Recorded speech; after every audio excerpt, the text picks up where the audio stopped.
Minhas irmãs, meus irmãos, boa noite. Que Deus possa nos abençoar e nos fortalecer nesses momentos tão preciosos, onde nos reunimos aqui em nossa casa, na fraternidade. Como disse o nosso companheiro, que esta reunião possa ser muito proveitosa para todos nós, porque nós estamos estudando o Evangelho do Senhor Jesus. E sem dúvida nenhuma, o Evangelho do Senhor Jesus traz para todos nós o alimento para as nossas almas, fortalecendo-nos em nossas vidas. Capítulo 10. Bem-aventurados que são misericordiosos. Não julgueis para não serdes julgados. Atire a primeira pedra aquele que estiver sem pecado. Atire a primeira pedra aquele que estiver sem pecado.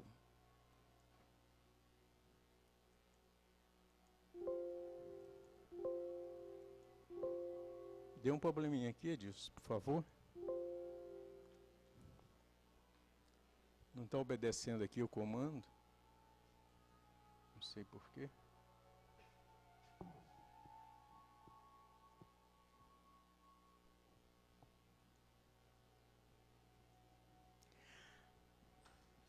Entendo muito pouco de computador. A lição, Mateus 7, 1 e 2. Não julgueis, a fim de não serdes julgados. Porquanto sereis julgados conforme houverdes julgado os outros. Esta é uma lei. De acordo com o que julgarmos, julgar os nossos semelhantes, nós também seremos julgados na mesma medida. Esta passagem do Evangelho é uma das passagens mais belas para refletirmos. Quando, na angústia desta mulher, apresentaram-na ao Senhor Jesus, porque esta mulher fora surpreendida em adultério. Portanto, procuremos ver em nossas imagens, na nossa tela mental, este quadro desesperador desta mulher. E disseram a Jesus: a lei de Moisés ordena que apedrejem as adúlteras. Qual a sua opinião? Perguntaram a Jesus. E Jesus sabiamente respondeu a eles: aquele dentre vós que estiver sem pecado, atire a primeira pedra.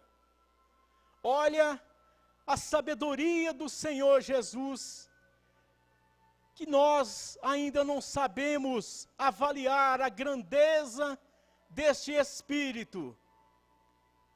Aquele que estiver sem pecado, atire a primeira pedra.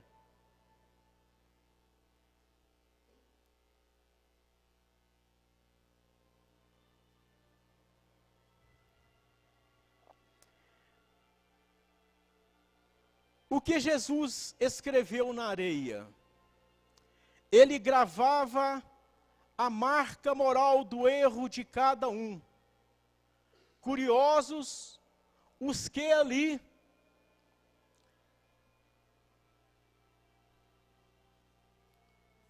esperavam a sentença de morte para se extasiarem no espetáculo de sangue e impiedade, podiam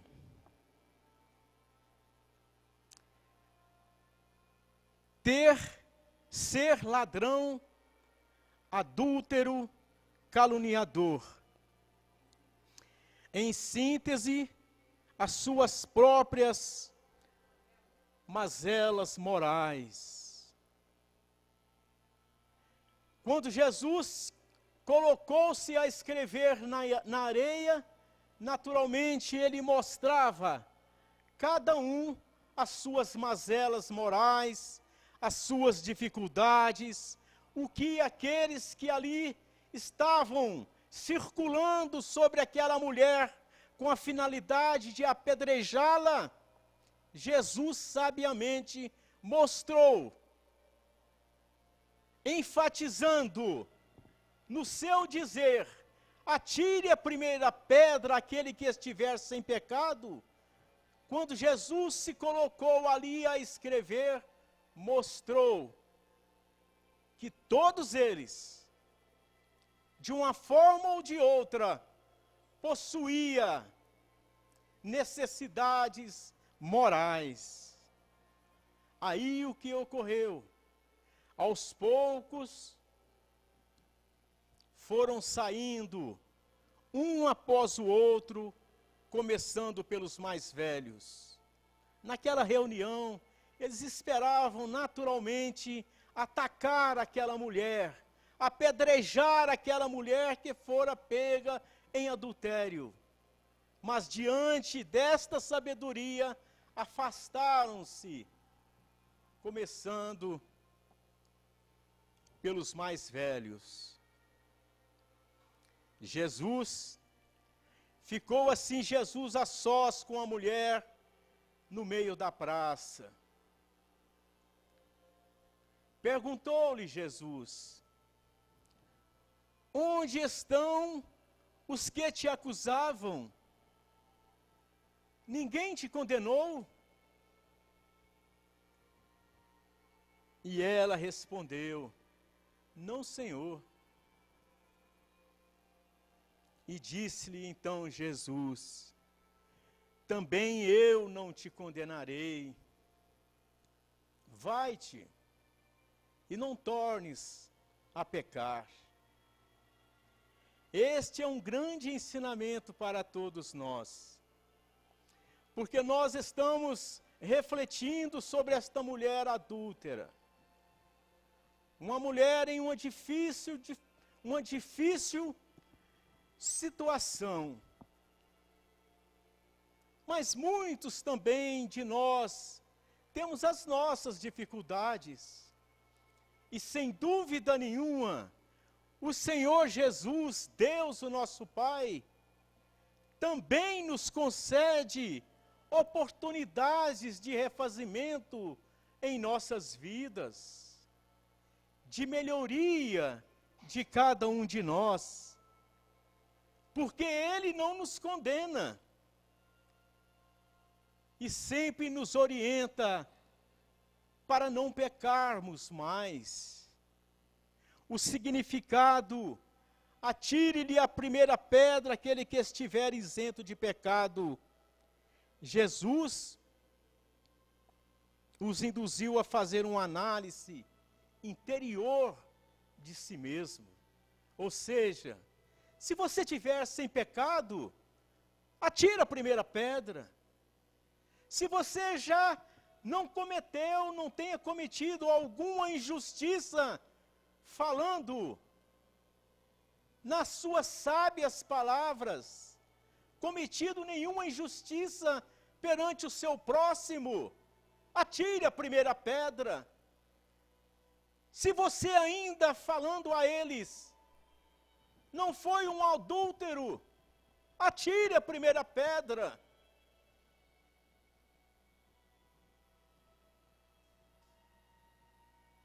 E eles não tinham como atirar a primeira pedra, porque aquele ensinamento envolvido no magnetismo do amor e da bondade de Jesus envolveu a todas aquelas criaturas que não tiveram coragem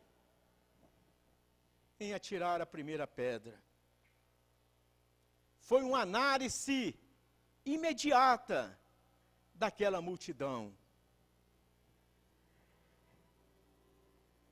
Faz da indulgência um dever, porque não há ninguém que não necessite de indulgência. Falando para nós mesmos, refletindo para todos nós, quem de nós não necessita de indulgência diante da vida? Quem de nós não necessita da indulgência de um familiar, de um amigo, diante de uma falta ou de uma palavra mal colocada? Quem de nós não necessita deste ato indulgente diante de uma fraqueza nossa, em nossas vidas? Condições de indulgência no julgamento. Não julgar com mais severidade os outros do que julgamos a nós mesmos.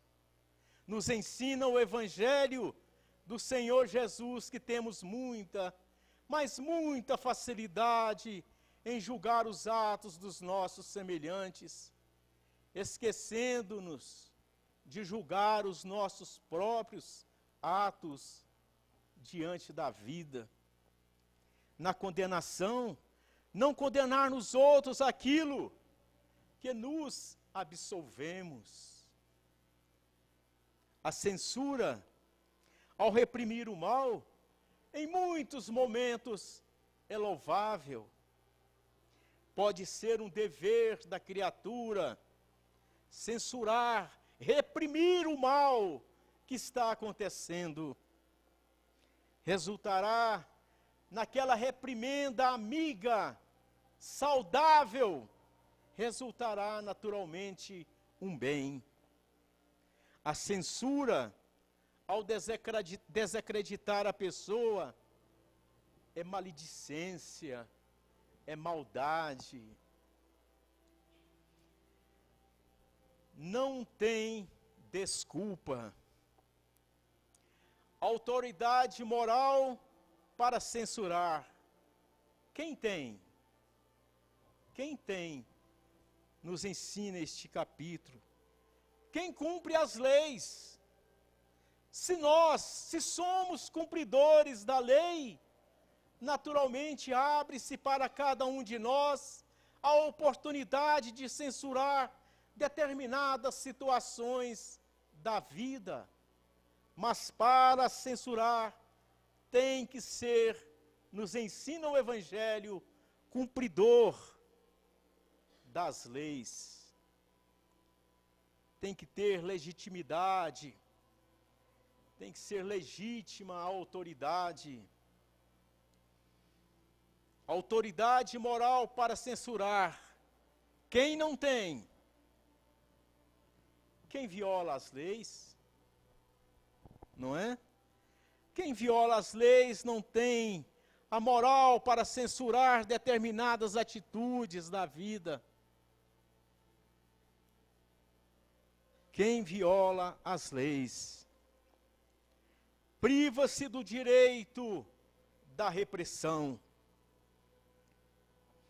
Segundo as leis divinas, uma única autoridade legítima existe, a que se apoia no exemplo que se dá do bem. E esses dois irmãos, esta irmã e o Chico Xavier, que nós tivemos a oportunidade de conviver, nos trouxeram um exemplo vivo da moral e da grandeza de um espírito.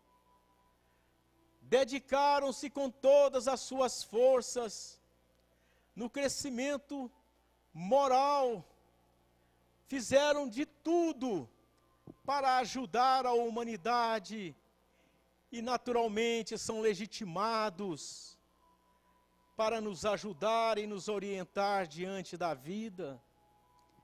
Chico Xavier dedicou toda a sua vida em prol dos necessitados, trazendo-nos os esclarecimentos múltiplos da doutrina espírita. Então, o objetivo de todo o nosso conteúdo, de todo esse nosso estudo, deste tópico que fizemos nesta tarde, nos leva a refletir da necessidade que temos de que diante dos julgamentos, ou de nos colocarmos diante do nosso próximo, como intransigentes em situações que a vida nos traz, nos ensina este capítulo, ou este tópico, que atire a primeira pedra aquele que estiver sem pecado. Que nós ainda somos espíritos que trazemos muitas necessidades, muitas fraquezas dentro de nós. Nós somos ainda espíritos que caminhamos juntos e que muitas vezes não podemos atirar a primeira pedra. Nos ensina este capítulo e nos ensina ainda mais que atirar a primeira pedra ou dar um ensinamento diante da vida comporta para o espírito o seu crescimento moral, o que já adquiriu diante do comportamento, do seu comportamento diante da vida. Nos ensina este capítulo a procurarmos compreender mais as necessidades dos nossos semelhantes, procurando ter atitudes com mais amor, com mais sensibilidade, diante de uma fraqueza do nosso semelhante. Portanto, meus irmãos, vamos levar hoje para os nossos lares estas reflexões legítimas do Evangelho e pensarmos uma, duas ou três vezes antes de lançarmos o nosso julgamento nas atitudes do nosso semelhante. Que Deus possa nos abençoar e nos proteger, dando-nos paz e alegria em nossos corações. Que Deus nos abençoe a todos.